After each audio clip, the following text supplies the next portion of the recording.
RowCall219 here, and I have an email. Get them here and there. Haven't gotten them in a while, but I did get one.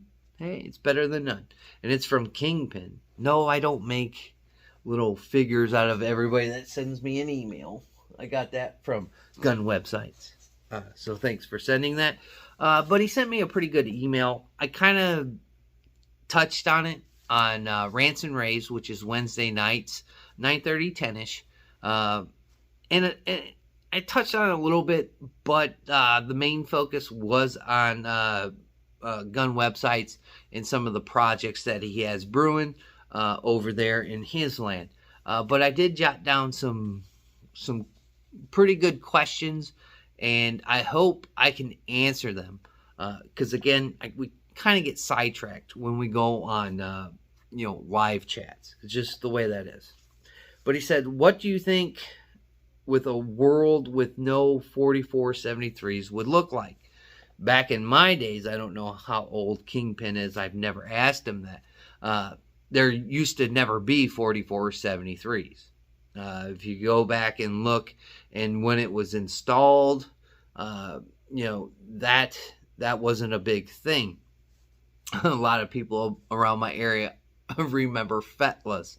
That was a place where 4473s didn't quite exist, and if they did, they didn't exist. So what would it look like? It would look like what it looks like today. And this is leading into your next question. Keeping firearms out of the hands of bad people. And I can answer that simply is the media. And some people are like, oh, here he goes. No, because back in the day, there's only certain criteria that was presented on television in my generation. Now, I was born in the 80s, lived through it all the way to the present, but it's the media. It's the way things are telecast. It's 24/7 news cycle. Back in the day, it wasn't a 24/7 news cycle. So did these things exist? Rapes, murders, stolen possessions, stolen cars. Yes, that all. It just wasn't as popular as we see in society as a whole today. Now you can flip on anything. CNN, ABC, my local station is WGN. And it's televised 24 hours a day. Those news channels do not stop televising it. And then on even a worse part is they keep on doing it, the same stories over and over and over to kind of jam that kind of perception in your head. Did those things exist when I was a kid? Yes. They just weren't talked about. Some weren't as frequent as what we see today, but they still existed. You just never heard about them because they weren't a big issue. When I was a kid, it was being poor, unions, strikes, people being locked out of work. If you ever walked a picket line, you know what I'm talking about. So those things existed. The days of no 4473s, then the day that it was implemented in society.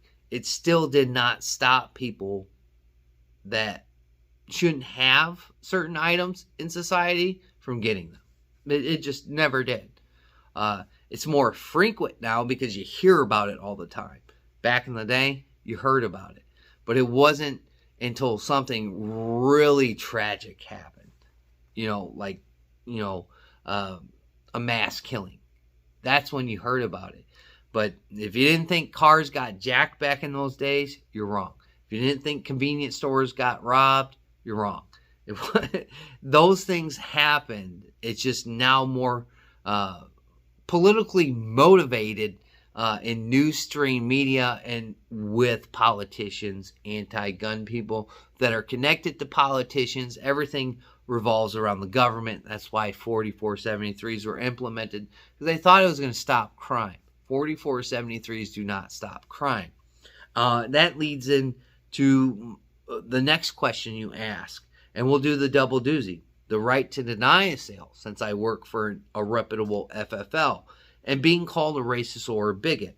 First, the right to deny sale. I have, if I would say anything kind of power that I have in the company, that's one of my powers, is I can deny somebody a right to buy a firearm from my establishment if I think it's a straw purchase. Straw purchasing is against the law. Straw purchasing can get your FFL revoked.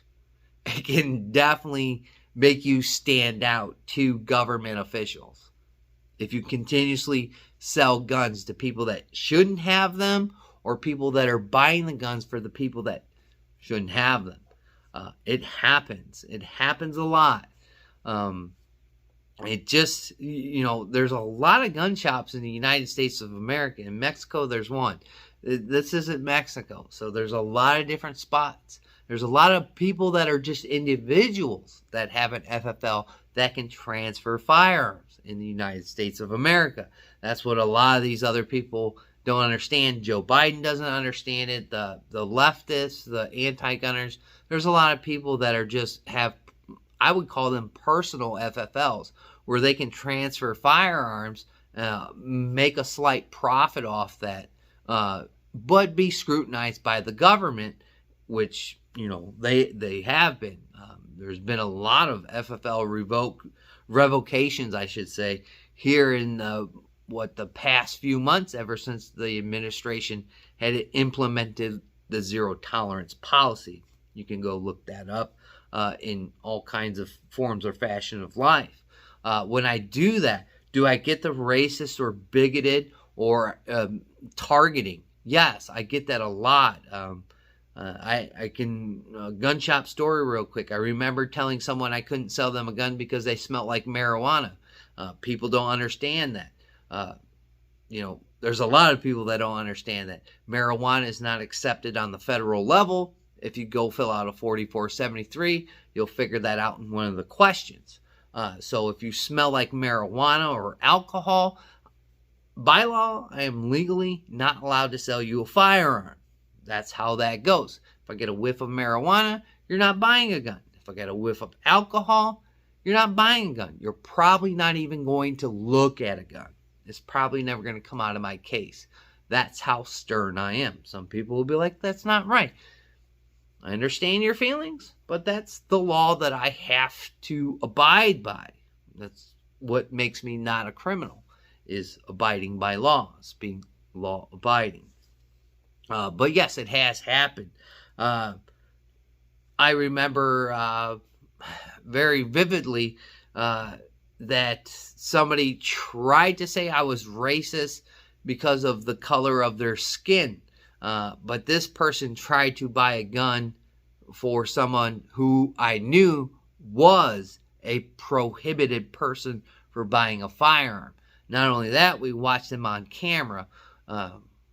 That ended in that kind of state of being called racist, or I'm picking on them for a certain reason. No, I've known this person for, a portion of my life. I know they went to jail. I know they cannot possess firearms. I've read their article in the paper. That's how old I am. Reading papers. So yes, that's happened to me. It's happened to me quite a few times. The marijuana thing. The guy kind of accused me of being racist because I wouldn't sell him a gun because I said he smelled like weed. But then it turned into a race issue. No, it's because you smell like weed, but that's no here or there. Again, a right to deny a sale. I felt comfortable at one point selling a gun to someone, and then I sold them another gun. A gun trace came up, and then the next minute I knew, I was sitting in a courtroom. I had been subpoenaed for a trial. It was actually a murder trial. That's how that goes. I don't know if anybody else has worked with an FFL and testified on the stand for a murder trial for a gun that they have sold, but I have done that. And I was very honest with my answers. I was very honest with the prosecution that kind of tried to hold my hand into the process before I took the oath of sitting on the stand, which then I really put the screws to the prosecution because I answered my questions truthfully. I shouldn't be told what to say. I should give my honest opinion because that man's life was on the line. And yes, he was let go and found not guilty for the charge of murder because he defended himself with a gun that I had sold him.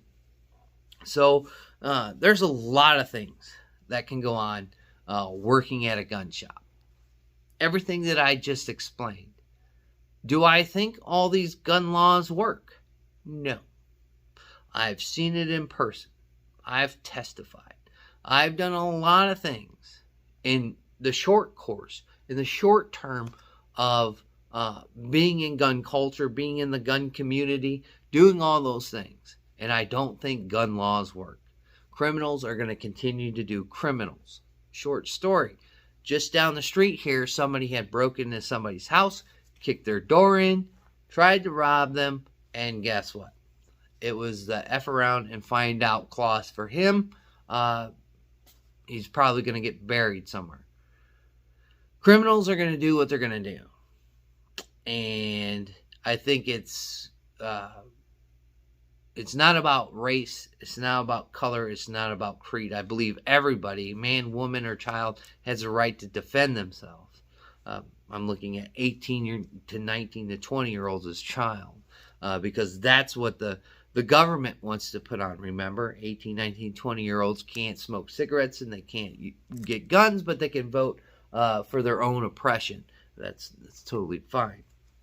But I believe it's in all of our best interests to defend ourselves from these people that are going to do us harm because they don't care.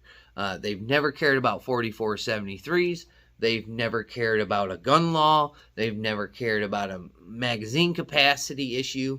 They never cared about what gun it was because they were always going to find some means or some way to do harm to the populace. I've seen it overseas and I've seen it here at home. It's the same thing. Sometimes it's worse in different aspects. But I hope that answered your questions. If anybody else has any more questions or you have a question right now, you can throw it down below this video. I love all the engagement that I get from the people that are my new and my old subscribers or just the people that zip through. I greatly do appreciate it.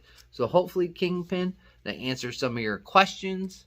And then join me Wednesday nights, 9:30, 10-ish, for Rants and Raves. There's only a few more left. And then we'll have to figure out something for the new year. But other than that, I'd like to thank my old and my new and just the people that zip right through. I greatly do appreciate it. Please like, comment, share, and subscribe. Do that for everybody that you watch on the interwebs. Just not me. Like always, we'll catch you on the next one.